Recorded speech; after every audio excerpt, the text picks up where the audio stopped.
मंसूर साहब, अगर हम कहते हैं कि रेस्क्यू कर लिया, रिलीफ प्रोवाइड कर दिया, रिहेबिलिटेट कर दिया, इसको अगर कामयाबी आप कहते हैं तो बड़ी अच्छी बात है। अगर हर सैलाब में सैकड़ों जानें गंवानी है, माल मवेशी का नुकसान पूरा करना है, फसलें तबाह होनी है, लोगों का घर बेघर होना है, और हम इसको नॉर्मल कहें तो बिल्कुल ये फिर अचीवमेंट है। लेकिन मेरे ख्याल से तो हमने कोई काम नहीं किया है। ठीक। क्लाइमेट चेंज अब एक रियलिटी है। जिस तरीके से हमें हिट किया है, वी हैड प्लान नथिंग। और आज एहसन इकबाल साहब का जब मैंने स्टेटमेंट सुना तो वो अक्कासी करता है कि पाकिस्तान के आज ये हालात क्यों हैं, और इंडिया जितना आगे बढ़ चुका है उनके हालात ये क्यों हैं। ठीक। क्योंकि एहसन इकबाल साहब ने आज वो ब्रीफ कर रहे थे, वजीर आजम और वजीर आला वहां पर बैठी हुई थी, उनको कहा जा रहा था कि इंडिया ने रावी पे डैम बनाया, वो हमारी तरफ पानी पे डाइवर्ट करते हैं, उन्होंने बड़े अच्छे वाटर स्पर्स बनाए हुए हैं, उन्होंने बड़े मजबूत स्ट्रक्चर के बंद बनाए हुए हैं। हमें ये काम करने की जरूरत है ताकि हम भी सैलाब से बचाव कर सकें। ठीक। अब इमेजिन करें, 1960 में इंडस वाटर ट्रीटी हुई है।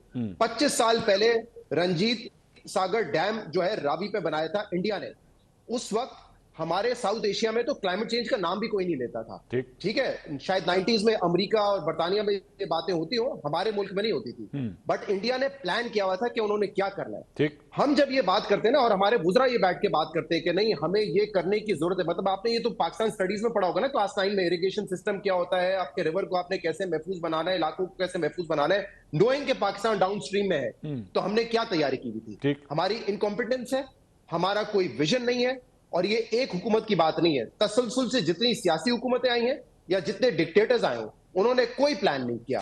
आज पंजाब के गवर्नर उठ के कहते हैं कि डैम बनाया जाए। उनसे पूछे ना कहां बनाए डैम। सिंध में पीपल्स पार्टी की हुकूमत है, वो तो कनाल नहीं बनाने देती, आप डैम की बात कर रहे हैं। कालाबाग चले इशू था कंट्रोवर्शियल, लेकिन दामियर बादशाह डैम 98 में संगे बुनियाद रखी थी, 2019 में कंस्ट्रक्शन स्टार्ट हुई। मोहम्मद डैम, इन पे तो इत्तेफाक है ना, उसका सालों पहले जो है संगे बुनियाद रखी गई थी, अब उसकी कंस्ट्रक्शन चल रही है और पता नहीं अगले 5-6 साल में पूरी होती है या नहीं होती, जिस तरीके से हम फंड दे रहे हैं। तो हमारा काम क्या होता है? अब हम किस चीज पे सुभान अल्लाह करके बैठे हुए हैं कि हमने रेस्क्यू कर लिया, रिलीफ कर लिया और रिहेबिलिटेट कर लिया। अब जाहिर सी बात है, जब ये काम करेंगे इसमें जानी नुकसान भी होगा, माली नुकसान भी होगा, but we are okay with that. मेरे ख्याल से इस वक्त हमारी कोई इंटीग्रेटेड कोहेसिव पॉलिसी नहीं है, and we are heading towards disaster, because जब जब सैलाब आएगा बड़े पैमाने पे तबाही होगी हमारी। एक जुमला और एक जुमला मंसूर भाई, कल हमारे फाइनेंस मिनिस्टर ने जो बात की ना, हमारे कान खड़े हो जाने चाहिए। 2022 में सैलाब आया, हम गए दुनिया भर से पैसा मांगने, एक अचीवमेंट के तौर पे हमने बताया कि $11 बिलियन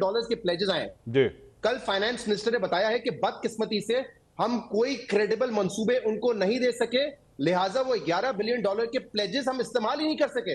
वो जाया हो गए प्लेजेस, क्योंकि हम कोई मंसूबा ही नहीं पिच कर सके। नाउ इमेजिन दिस इनकॉम्पिटेंसी, जब हमें पता है कि दुनिया में क्लाइमेट चेंज से मुतासर होने वाला पाकिस्तान पहला मुल्क है और तबाही ऑलरेडी हो चुकी है। हम मंसूबा नहीं पिच कर सकते कि हम अपने आप को महफूज बनाने के लिए ये मंसूबा है, इसके लिए पैसे प्रोवाइड करो, पैसे जाया हो जाए।